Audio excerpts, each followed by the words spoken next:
Bonjour à tous, j'espère que vous allez bien.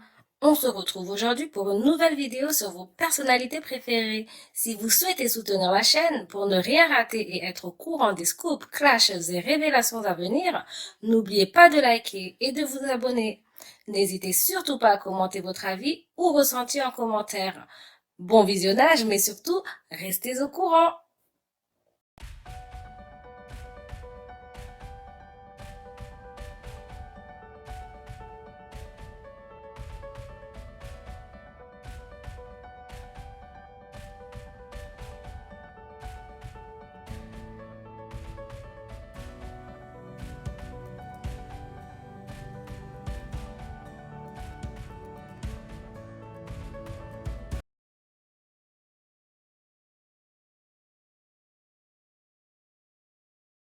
J'espère que vous allez bien. Moi, ça va.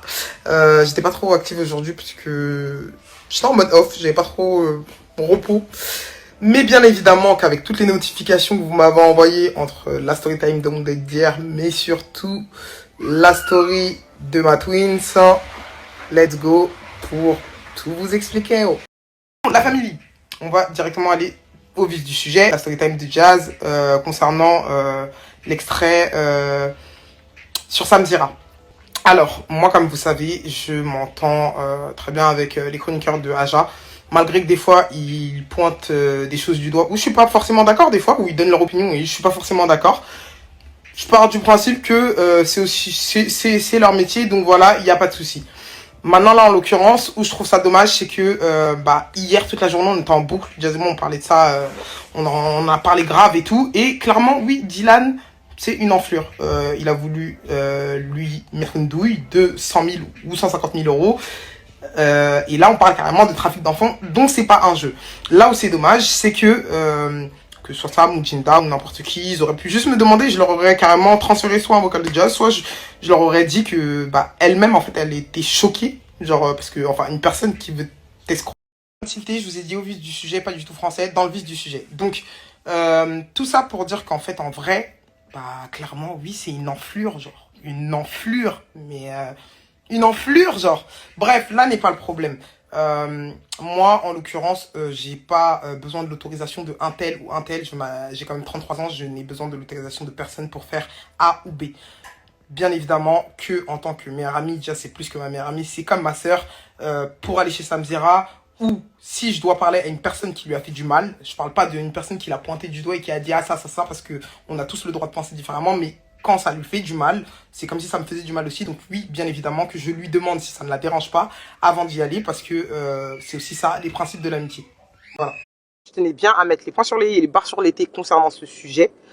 Moi, ce que je trouve dommage vraiment, c'est que, en fait, ils auraient juste pu passer par moi et moi, je leur aurais expliqué que Jazz hier, elle était pas bien. Là, je l'ai eu tout à l'heure, genre, elle était pas bien, mais en pleurs. Elle est enceinte, il y a les hormones et c'est vrai que il y a beaucoup de choses des fois qu'elle encaisse et ou elle prend même pas le temps de prendre la parole. Maintenant, je tiens bien à vous dire que si je ne vais pas plus sur Aja, ce n'est pas parce que Jazz me dit ne va pas sur Aja. C'est pas non plus c'est parce que tout simplement, c'est même pas ma meilleure amie, c'est ma sœur, c'est un membre de ma famille, et que ça la peine, vraiment, genre ça la peine, et que moi, je suis quelqu'un qui prend beaucoup de hauteur par rapport aux réseaux sociaux, aux polémiques, et je prends jamais le temps de répondre.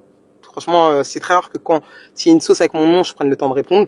Mais quand c'est pour les membres de ma famille, ça me touche beaucoup plus parce que c'est des personnes que j'aime et je ferai toujours passer les gens que j'aime avant tout. Là, en l'occurrence, si je ne vais plus sur Aja, c'est parce que ça la peine profondément. Ça lui fait mal d'entendre des choses qui sont dites et qui sont fausses. Voilà les gars, je vous jure, je me suis donné la flemme toute seule là, répondre à cette polémique. Mais en l'occurrence, ça me fait de la peine de ouf parce que c'est ma soeur, c'est ma meilleure amie les gars. Donc ce qui lui fait de la peine, ça me fait de la peine. Et on n'est pas pareil, c'est moi, ça veut dire que moi, il y a certaines choses que je peux supporter que elle ne supportera pas. Il y a certaines choses que elle supportera que moi, je ne peux pas supporter. En l'occurrence, c'est que si aujourd'hui, depuis que je suis dans les réseaux, je me suis jamais arrêté sur les polémiques ou quoi, c'est grâce à elle. Parce que j'ai vu les dégâts que ça faisait sur elle. Combien de fois je l'ai pu pleurer ou s'énerver parce qu'elle se disait mais c'est pas ça la vérité. Et je me disais mais wow, comment ça prend de l'énergie, ça te fait de la peine ça. Et c'est pour ça que moi en vrai c'est grâce à elle. Donc voilà, et je n'irai plus sur Aja parce que ça lui fait clairement de la peine et ça lui fait beaucoup de mal. Et je trouve ça dommage parce qu'en vrai ils m'auraient juste demandé, on a tous les numéros, moi je m'entends très bien avec les chroniqueurs d'Aja, je leur aurais envoyé juste un vocal de nos discussions d'hier. Et ils auraient compris que je leur aurais juste transmis le vocal et ça aurait évité des questions sans réponse ou des sous-entendus mal placés qui peuvent blesser d'autres personnes. Donc voilà, les gars, je me suis donné grave la flemme là avec la story, parce que vous connaissez votre go, c'est mieux quand on partage de la joie.